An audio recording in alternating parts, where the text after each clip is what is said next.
Good evening, everyone, and welcome to the AlexAndMo I Am a PT podcast. We celebrated Speech Language Pathology Month in May, and unfortunately, we did not get to air any speech language pathologists, but we are fortunate to have as our guests tonight Anna and Laura, both speech language pathologists, joining us to share their experience and their interest with traumatic brain injury individuals. For context, I met Laura probably almost 10 years ago. Yeah. Wow. Wow. Yeah. Time Um, flies. it's been a while. So we got to meet under very strange circumstances. I just started private my private practice with my business partner at that time, and we started getting referrals from different hospitals. And we got a call asking if I would go to Bethesda to see a patient, and I was like, "Well, I don't really serve that area, but I'll I'll I'll accept it because as a new business, you want to start, getting as many referrals as possible." So I told the caseworker to send a referral over, and I I read the clinicals, and honestly, tears came to my eye, and I was stumped because I was like, "Oh boy, what did I get myself into?" Uh, so I reached out to a colleague of mine who I worked with previously at a skilled nursing facility, and asked if she would be an OT on the case because I believe it was a case that she could really lend her expertise to. And we agreed. Unfortunately, we didn't have a speech therapist to work with Laura at that time. So we had to outsource that part of the services.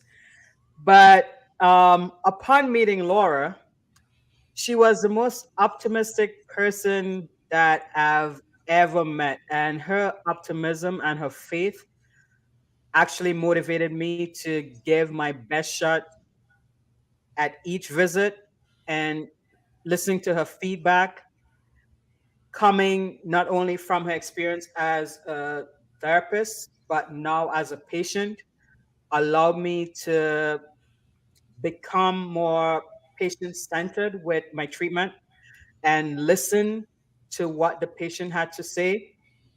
And even though the science or the evidence would challenge me at times that this may not happen, I kept pushing it because you believed that it was going to happen. And I remember when we started getting you up from the wheelchair and doing balance stuff in your living room. And I was excited when you kept your balance for longer than a minute. And then we started walking. And then I was like, okay, we're going to do the stairs next. And you look at me like, yeah, you're crazy. But and we did it. I remember the first time we walked on the street, and then you said, "You know what? I want to do a 5K." And I looked at you and I was like, "Oh." I was like, I've never done a 5K before, but okay." So I was like, okay, that's probably going to take another year or two. But I know when we discharged you from home health, you went to a special facility in Florida. And then you came back and you were like, "I'm ready." And I was like, "Oh crap."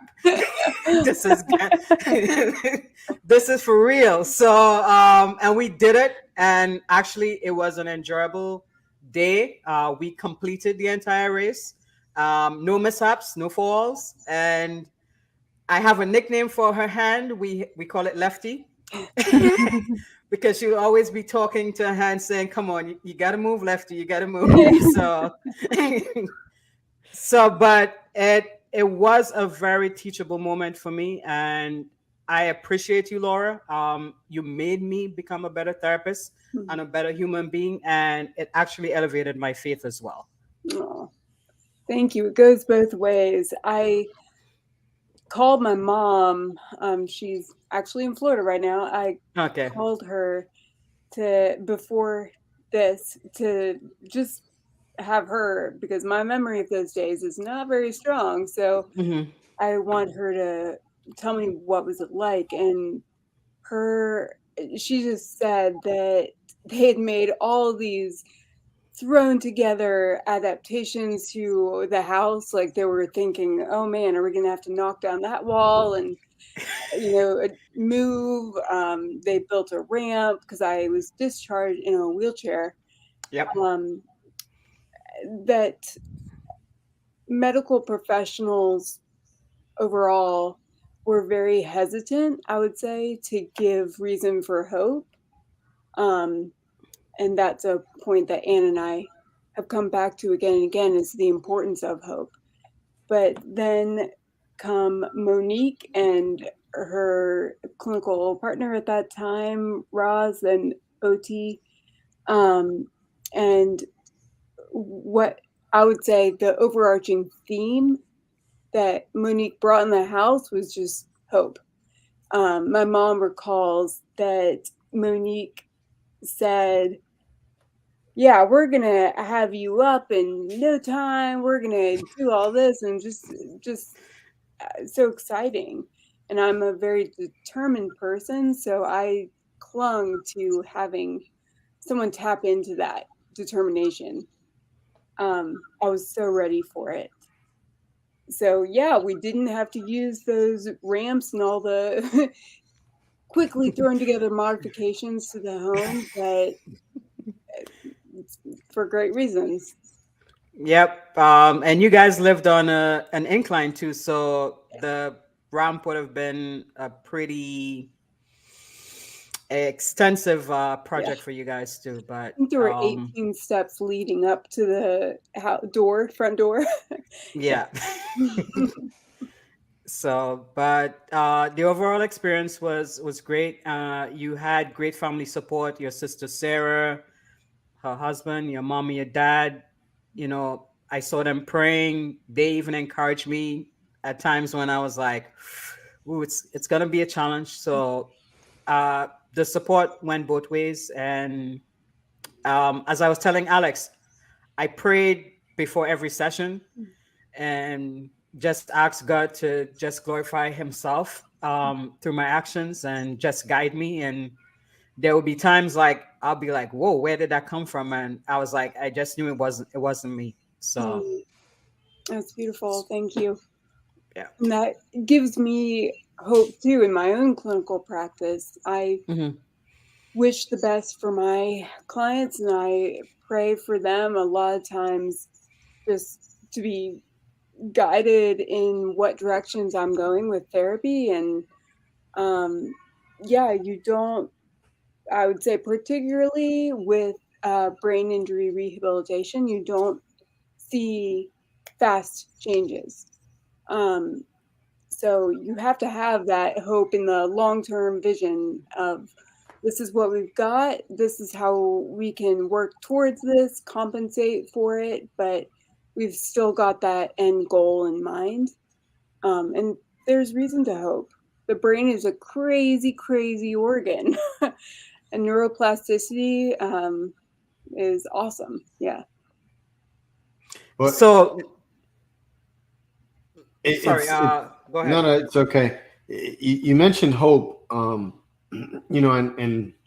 it's something that I take into with all my patient encounters, because I feel like hope is the one thing that people can kind of grab onto, because a lot of times some of the physical stuff that they're dealing with, and in your situation, I mean, you're like you said, the type of injury, traumatic brain injury, you're not going to get those improvements on a day-to-day basis. Sometimes it takes longer, so it's very difficult to grab onto to something to say, hey, look, I'm physically able to do this that I wasn't able to do yesterday, because it doesn't happen like that, right? But the hope that I can at some point be able to do this, that's something that you can hold on to and use that on a day-to-day basis. I always tell, my background before getting into home health was outpatient orthopedics, primarily sports. And it's the same thing when you're working with an athlete who's torn their ACL, or whatever the case is, they need that hope that they can get back to the court, the field, whatever it is that they were doing, because physically and objectively, they can't see it on a day-to-day basis. It takes months to get to that point, and in some situations, years to really get from point A to point B. But to hold on to that hope is important. And I think as healthcare practitioners, it's a big part of our job to give them that hope. Because if we don't give it to them, then it's very hard to get them to buy in to the actual stuff that we do know and the actual stuff that we're trying to get them to do. I've learned a lot more about what your profession brings to the healthcare world being in the home, because there's a lot of things that I had no clue you guys were able to take on and to really improve and progress. But it still comes back to giving that patient the hope to say, with work, patience, faith, as Mo knows, and people that have watched our episodes, faith is very important to me. All of this that I have today is not because of anything that I've done. I've just been very blessed, and I've used the gifts that were given to me to push it forward, as you young women have done as well. But yeah, I think that's a key thing, and for Mo to be able to bring that to your sessions, and you give it to her, and it's a thing, because it's a give and take thing. It's not just one individual taking, one individual giving. It goes back and forth, and that's how we help each other out. Because when you're working in cases like that, you need that. You need to feed off of each other, to be able to continue to do the work, because it's a long, slow process. Absolutely. Sure. Yeah. As Laura and I say in a lot of our presentations too, it's backed by research as well, that there's a lot of research showing that if people have hope, they do better in the long run.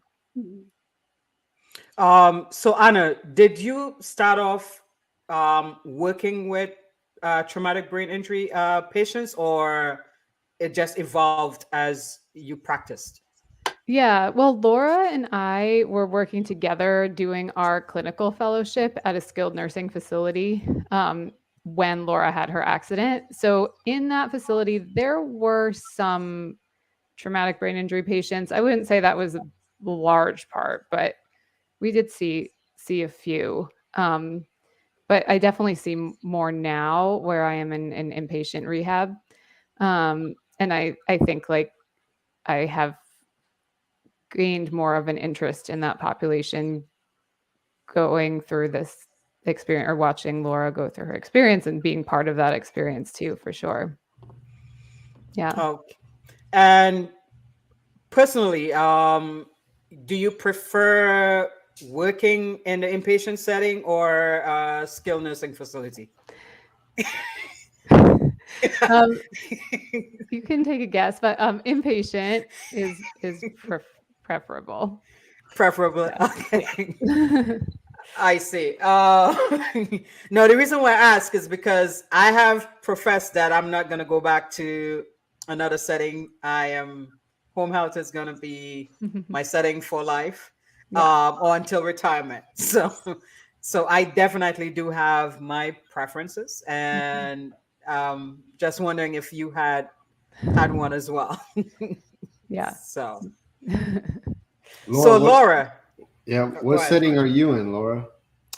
I am in an outpatient a day program for adults with mostly acquired head injuries. Some are heterogenic neurologic, but most we have some stroke, some car accident, gunshot wound. And I work in the day program, so adults will come to our day program and complete different groups. We have reading comprehension, speech, listening groups. I started a compensatory strategies group, things like that. And are you both in the Maryland area? Yeah. Okay. So, Laura, how is it practicing even with your memory issues? Because I knew one thing that you did was you would write stuff down in your journal, and you go back to it, and you ask me before we started something. Okay, did this happen? And you make sure that it was what you wrote. So how are you able to practice with the challenges with your memory? So Yeah, I love some good compensatory strategies. The external strategies like note taking, putting things, if I need to leave in the morning for something, I will always pack my bag the night before and put it like in front of my door, so I literally can't go out the door without remembering to grab it. So there are lots of great external strategies. Phones are amazing. All of the strategies we have at our fingertips. Like I take pictures of where I park. I write down kind of creepy notes in my contacts. So-and-so's child was born on this day, and but You're there are gonna have to tell us what it says under Mo. wouldn't you like to know? There are also the internal strategies that I try to take advantage of, the visualization, association, any of those strategies. I teach those to my clients, but I am the first to say, hey, I depend on this and it helps me in this way. And I have grown to use errors as well as good learning opportunities. If I forget something, I'll humbly be the one to point it out to a client and say, oh, look, this is what happened when I didn't use a strategy. What could I have done to prevent this? Oh, that's a great idea. What in your life could you apply that strategy to? So I try to maturely use the errors as learning opportunities. That has been a big growing opportunity for me to not, I'm, as is typical of many speech pathologists, I lean towards a type A. I'm very organized and goal oriented. So I can be very hard on myself naturally if I fail to meet a goal. But I've grown through this experience in learning to take a step back and have a growth mindset of, okay, what can I learn from this? And what can I do next time to prevent it? do you feel like clients trust you more because you have experienced some of what they're going through? I hope so. I hope so. That is one of the reasons I stuck with speech pathology. There were challenges involved with me deciding to stick with it. Anna was wonderful throughout that. I had to retake and pass the praxis because I had passed the 2-year time limit by 1 month when I realized. But I had to retake it, and I had to redo my clinical fellowship. So there were a lot of challenges, but I stuck with it, and I hope that gives me some credibility, humble credibility. Like I said, I can point out to clients what I wish I had done, why I stuck with something, or how something led to a success. One of my strategies that I encourage my clients to use is forming a journal of successes. Throughout my recovery, the earlier days, I noticed that I could do 9 out of 10 things correctly. But of course, I would only remember the one thing that had really emotionally impacted me, which was, being the type of person I am, was probably the discouraging moment. So to compensate for that, I formed a notebook in which I dated and wrote down any successes, like being able to put my hair in a ponytail for the first time, despite the hemiparesis, or walking without a cane, things like that. Yeah, and lots of good, encouraging, processing conversations with Anna, I'm sure. She was wonderful. She came over. And first of all, we had only worked together for 4.5 months before the accident. 4.5 months, but she was such a great friend. She would come over to the house, eat dinner with my family, and be encouraging, help me with therapy activities. And then as I progressed in therapy, we started dialoguing about the clinical applications. And that led us to publish an article in the ASHA journal, the Speech Language Hearing Association journal, and eventually led to our presenting at the ASHA conference. So that was live in DC. So she's been wonderful throughout. So you guys were in fellowship together when, Laura, you had your accident.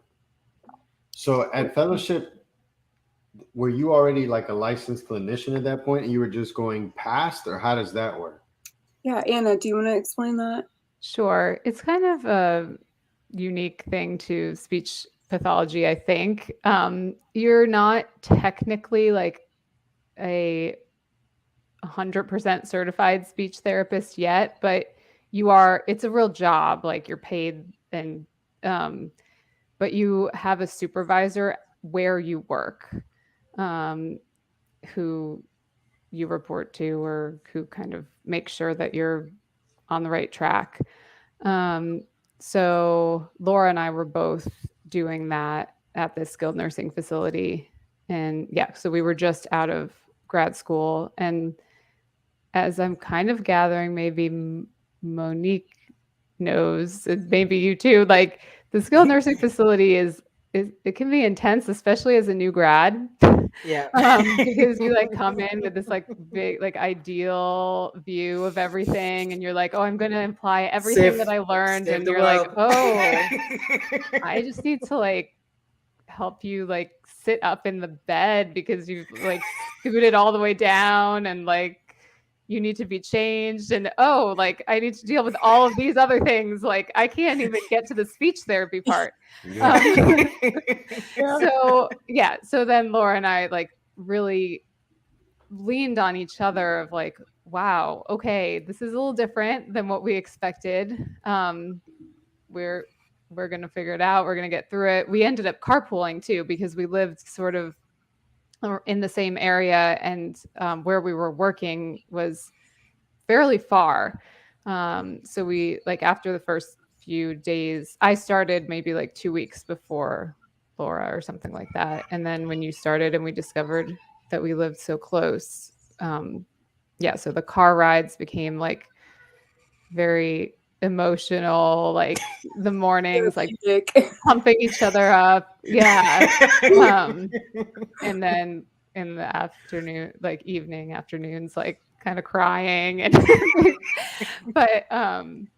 but I mean, and sharing good times for sure too, but also yeah, getting through some things that were tough. So Anna, Laura mentioned how like you stepped up and like really played in her opinion a huge role into her her rehab process.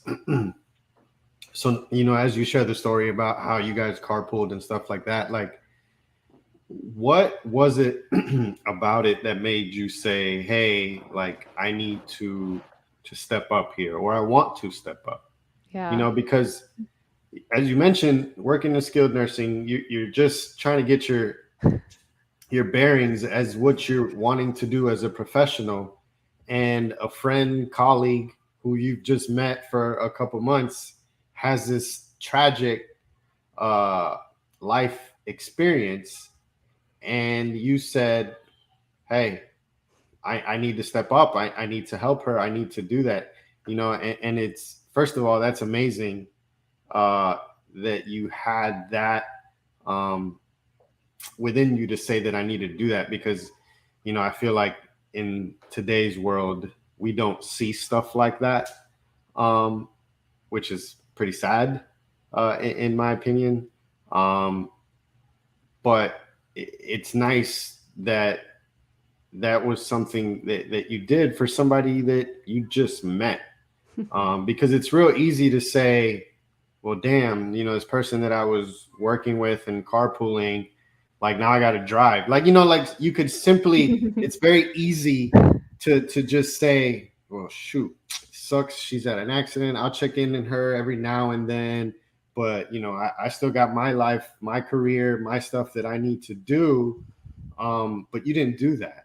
And as a result, to me, and the whole faith thing, like, you're now reaping the rewards from that, both professionally, I'm going to assume personally as well, with your guys' relationship. For sure. But tell me about, like, when you find out that, Laura's had this accident and everything that's involved. Yeah.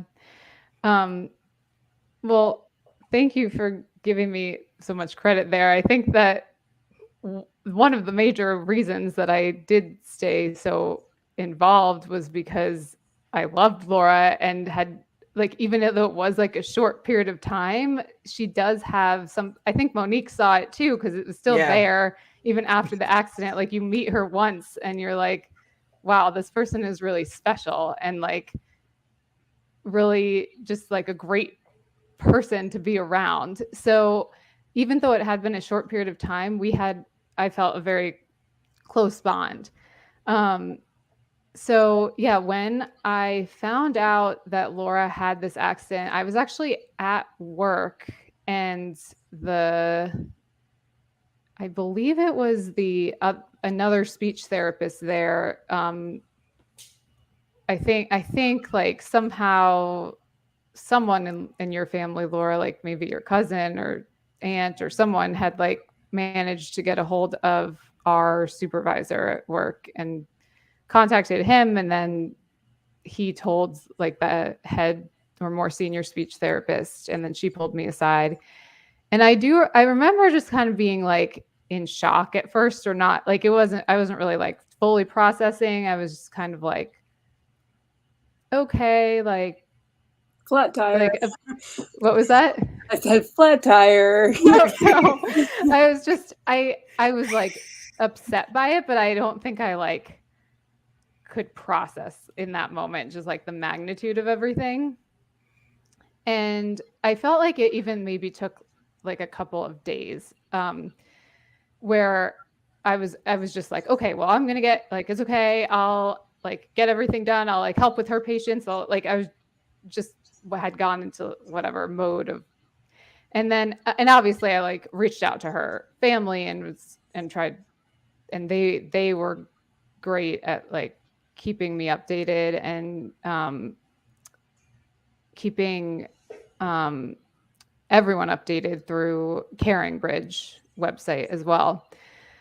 And then I think I remember like maybe after like 3 days or something, it just like hit me, and I like couldn't get through a work day without breaking down. I would be like breaking down in front of like any patients who like Laura had worked with.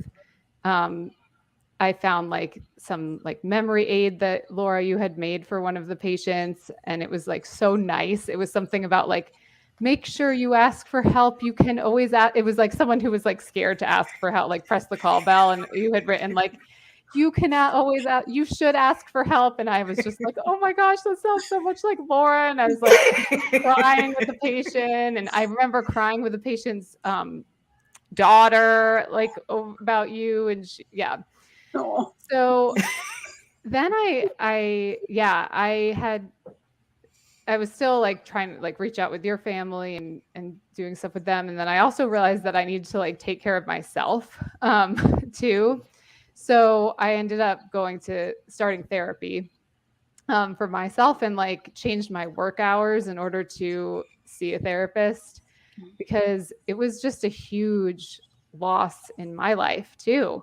And at that point too, like you were still in a coma, I think. We didn't know at all like what the outcome was going to be. And I think, the rest of the time in the skilled nursing is a little bit of a blur, but I somehow made it through and got my clinical fellowship. And then I was like, all right, bye.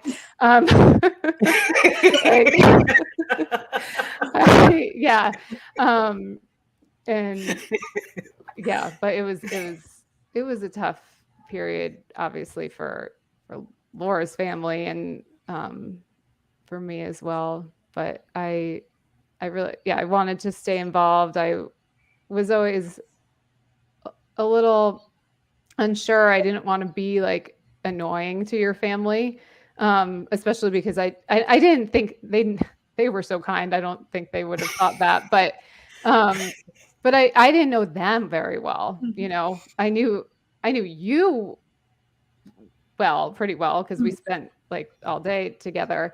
In the trenches together. Yes, exactly. But they were, so gracious too, and reaching out to me and keeping me updated and inviting, like once you were home, inviting me over and all of that. So, yeah. So with the challenges, as a speech therapist, with all the evidence and clinical information available, the challenges that she went through suffering from the traumatic brain injury, what made you think that she would still be an excellent speech language pathologist and for her to keep trying? Yeah, I mean, I think probably a combination of what I knew of from Laura before the accident as just someone who was so driven and hardworking, and smart and motivated and kind. Like she obviously like had all of those already in her background. And then once I realized saw in her recovery that she was, able to, she was still like her personality wise, like it was still her. Some of the memory stuff was difficult, but I did feel like you still had like the major like speech therapy knowledge in there, like when we would talk about things, like you knew your stuff. And I think like the short-term memory things you were compensating so well so early, like Monique said, like that diary you kept of like, and like logging everything. You always had like goals for yourself for the day.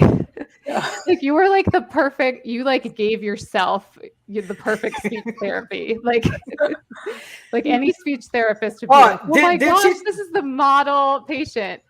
Did she tell you she fired the speech therapist that came to do her evaluation? I don't know if I knew about that. I don't even remember that story. Yes, there was a speech therapist who did come to do your evaluation, and I think I saw you the day after it, and I asked your family how did it go, and your mom was like, "You talk to Laura about that." Oh no. And you basically said that it didn't feel right, and there were certain things that you knew you could do on your own and you felt like you were treated, you weren't treated, your views weren't respected as a patient. And that just gave me insight in that I can push certain things on you. I had to listen to you and allow you to guide where our treatment plan was gonna go. But yes, you did you did That's funny. I really you did hadn't heard that. Fire. I had not heard that. I did know that speech therapy was not Laura's favorite of the three. In fact, Yeah. it was last on the list that I was aware of. I But hated it. I'll just say I hated speech. And Anna, but sorry. Anna, you know what? There was one particular evening I was working with her, and I did notice what you noticed. I was like, there, she has the personality to have gone through this because, you know, growing up in the church, you hear people saying God never gives you more than you could bear. And he gives the toughest battles to his It's not toughest accurate, soldiers. Yeah. And like her personality through it, I was like, wow. Like, I was like, I know this couldn't have been me. I would have probably been like, you know, screw it, I'm done. But she just, and I was like, she is gonna be an amazing therapist or like a motivational speaker or something. I was like, there's a or both. reason Turned out to be everything both. there had to be a reason everything happened. And she wrote something because your parents created like a The you caring, spoke about it, yeah, the care caring thing, bridge. and Mhm. yeah, the caring bridge to keep everyone updated on everything that was going on. Mhm. And you wrote about Talita Takum. Talita Kum, yeah. Yeah, and I read that and I was like, yep, that's it. That's what I couldn't put my finger on, and I was like, yep, you're gonna redefine like treatment of patients with traumatic brain injuries and stuff like that. And it made me become a more patient clinician. And I was like, once you get back to speech language pathology, if that's what you chose to do, I knew you'll be awesome at it. You'll be giving it from a different perspective. Because we did have those conversations, but I know sometimes you can remember them. Nope. News to me. But yeah. I so many things that I could talk about in what you just said, but thank you for that that input. That's so valuable. Anna and I have talked at length throughout my recovery process about like, why do I hate speech so much? I chose to go into this career. Why do I hate it? And we think that speech is up against some very challenging things in the recovery process, particularly in cognitive rehabilitation.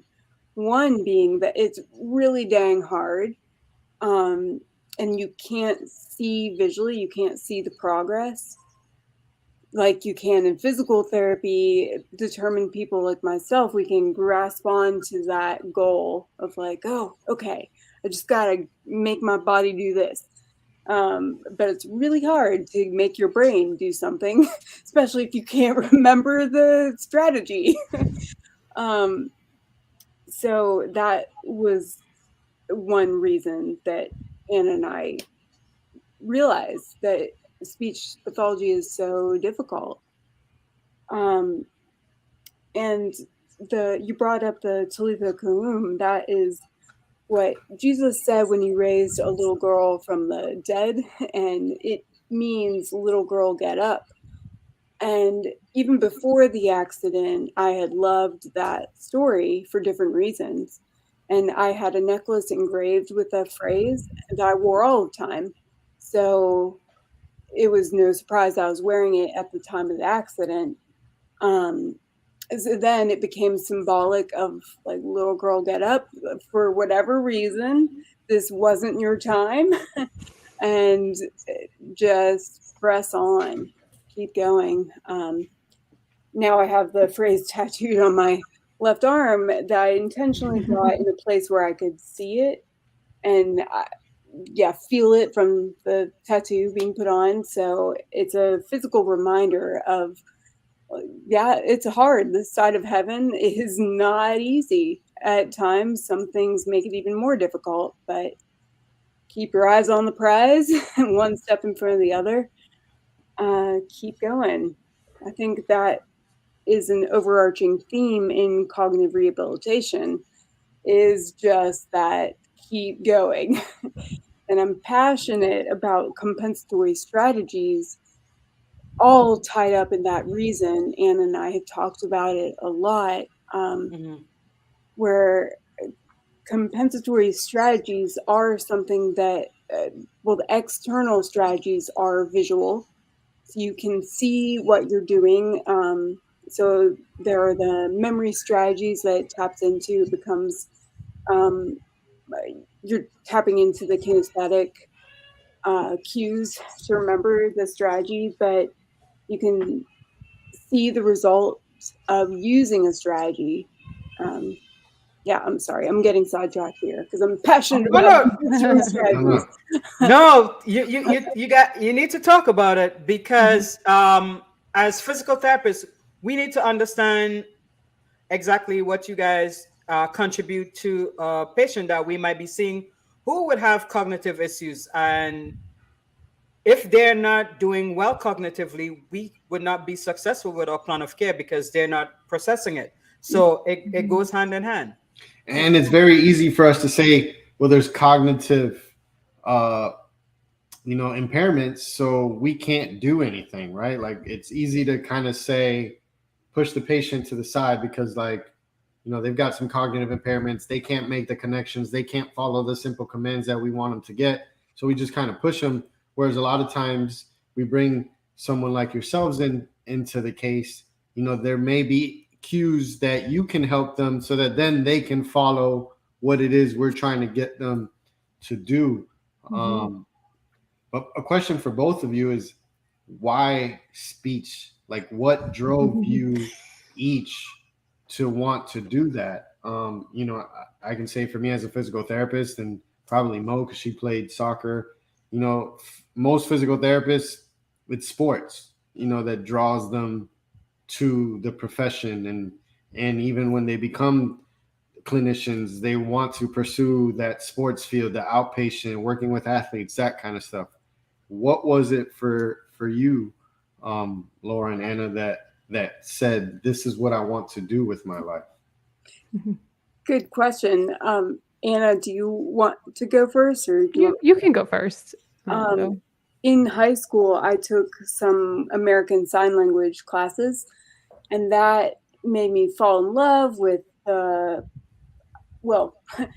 even now about to use the phrasing cognitive linguistic world, but I didn't know it to be that at that time. I was just so interested in the sign language.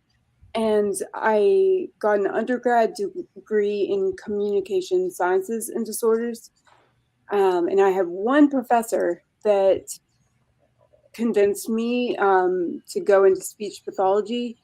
And so for my master's, I went to a school where I could get the master's in speech pathology and a concentration in oral rehabilitation, which I at that time of my life, I thought that was the direction my life was going. But it went in a different direction, still involving rehab, though, which I think is kind of interesting in hindsight, looking back. Anna? Yeah. My mom was a special education teacher in the public schools, like the elementary school in town. And so I would sometimes, like when I was like in my high school, college years, like go to the school with her, like meet some of the other people she worked with. And so she worked with speech therapists, and I was like, she also worked with physical therapists and occupational therapists, but I sort of thought for some reason, or she was closest to speech therapists. So I got like exposed to that, and I thought, oh, this seems kind of interesting. So I always had it in the back of my mind. And then I ended up majoring in psychology and then working in a psychology lab with children.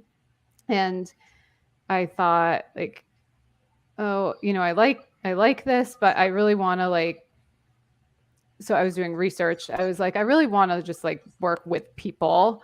And I still am interested in speech therapy. So I went to grad school for it, thinking that I wanted to work with children, doing like speech and language in schools, which is what I had known.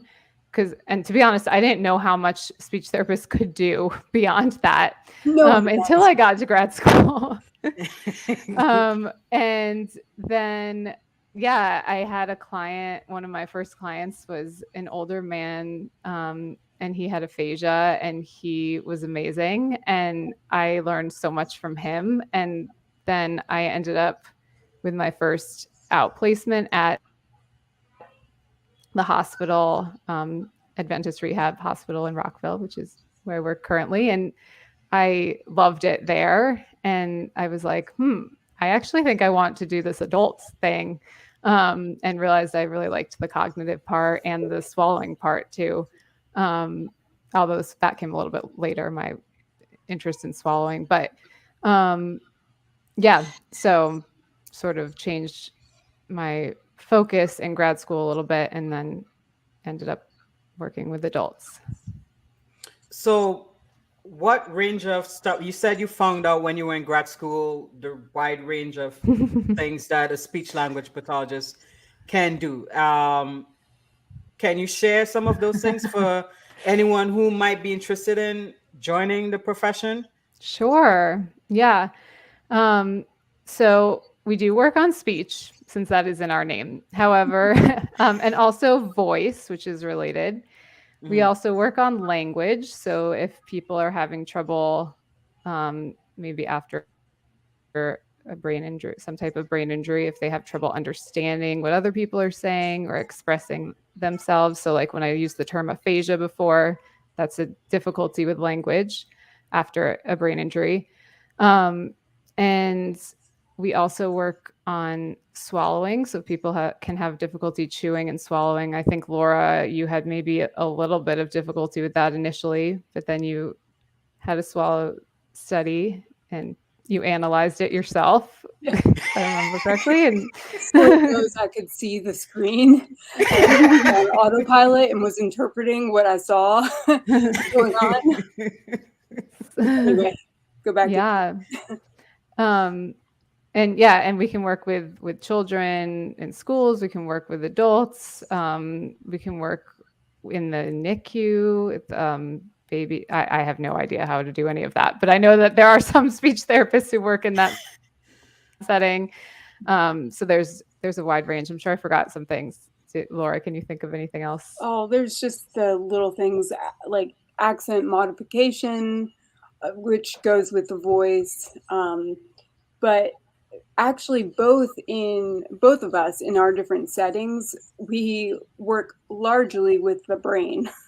Wouldn't you say that's true? With thinking.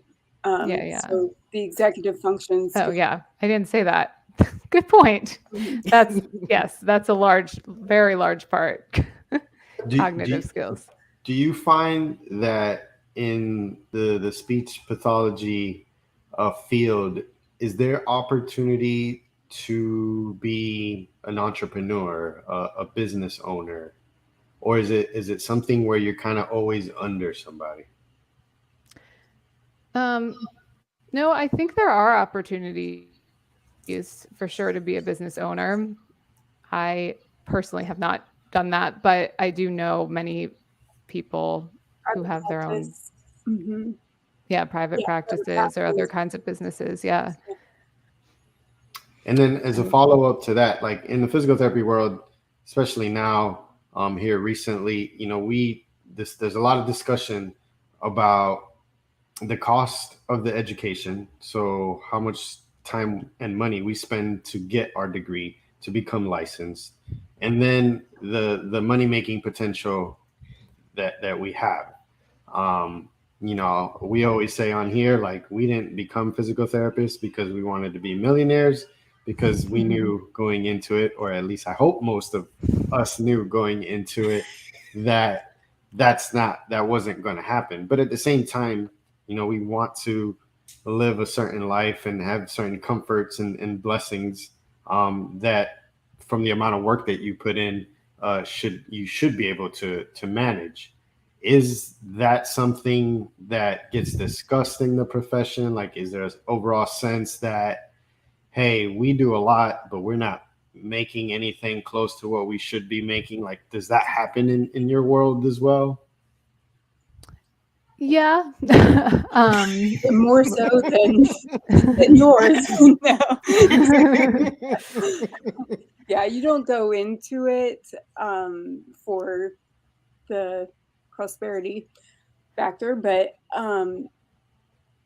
yeah, I think it's also one of the careers that has remarkably high satisfaction, because you go into it because you love people and you love helping them think, speak, express themselves.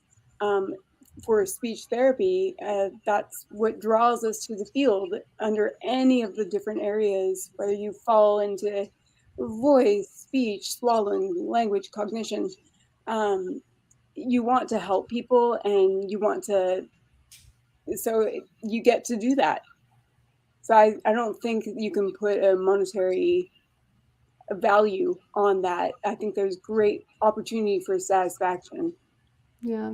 That being said, I do think there is a push to make grad school more accessible, especially because our field is not very diverse. So I will give a shout out to now our friend, I kind of introduced Christina Royster has a group called Diversity SLP. She and I went to grad school together, and then I introduced her to Laura later on. And there's a lot of other like, I think, similar kinds of organizations too, but I just know her, and her is a great one. So definitely trying to, I think, like some programs, like I think University of Maryland now has like a night school kind of program, or like after work hour, because there's people who may have to be working through grad school, right? Trying to allow people who want to go into the field but may not have enough money to afford grad school, that ability. So, and more scholarship programs, that kind of thing too. So I think, yeah. And your field is a master's program, correct? Yes. Yeah. One thing, yeah. Well, I won't get into that right now. There's a lot to talk about, like specializing, because there's so much you can do. It's a lot to just fit into a master's program, like with everything that Laura and I mentioned before. So I mean, maybe it's the same in your field too. There's always a lot of controversies and things to. Yeah, I mean, we have, under our national organization, the American Physical Therapy Association, APTA, like, we'll have different sections, and within those sections you can specialize. So there's like a cardiac section, a neurological section, a women's health section, sports section, so within the big umbrella, then you've got some offshoots, and you can kind of do stuff like that. I would get the sense that, as you guys were describing, that there would be opportunity to kind of be more niche, and establish yourself as a practitioner of XYZ, whatever that may be, and just having the opportunity to make an impact to a very specific population, and then help there, but hopefully be able to do well from a monetary standpoint as well. Yeah, definitely. So Are you guys going to continue to team up to do presentations at your your association's conferences? Do more research articles? What's the plan? Well, our big push was the ASHA presentation. So we've sort of let ourselves coast. We just did that last year, like at November, this past November. Yeah, so Okay. it's been a little bit now. So much was required for that probably, oh, the other areas of our lives. How was that presentation received? Like, did you guys get good feedback on it? Has it given you other opportunities that you possibly didn't know were available to you? Yeah, there was a larger audience than I think either of us expected, which was great. And then because of that, we were invited on a speech therapy podcast recently, so it definitely gave us some other opportunities. Awesome. Contacts, connections. Yeah. To have. Mm-hmm. Yeah. Well, I love to see the evolution of your friendship and professional relationship, starting off as fellows and now both practicing speech language pathologists and co-authors and co-presenters. So this is great. Alex and I appreciate you taking the time to be on our podcast, and we welcome any news that you guys have in the future. Again, Laura, you were life-changing for me personally and professionally. And Anna, I truly appreciate people like you who see the good in people and stick with them, believing in them and encouraging them through some of the most difficult moments. Thank you. Yes, thank you both again for spending time with us and taking the time to be with us. Laura, sharing your story, and Anna, how you kind of played a part in her story. I think it speaks on many different levels, but at the core is just being good human being, just sharing good emotions, love, and everything for another human being, and how far that has gotten you. And like I said before, I feel pretty confident that you guys are just now starting to flourish because of the experiences that you had together, and hopefully there'll be many more opportunities for you professionally to continue to grow on these experiences and kind of educating, because again, it's something that I was unaware of, as to what your profession brings to my patients, and how they can benefit from you, so that you guys putting forth the effort and putting out that information, those presentations, that's awesome. So definitely kudos to you too, and continue the work.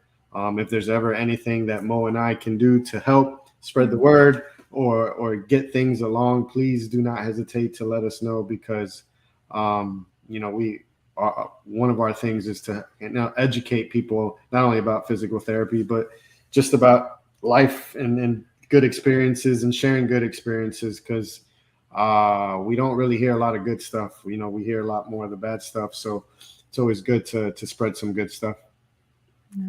Well, thank you for doing that. Thank you for having this platform and allowing us to be on it and share our story too.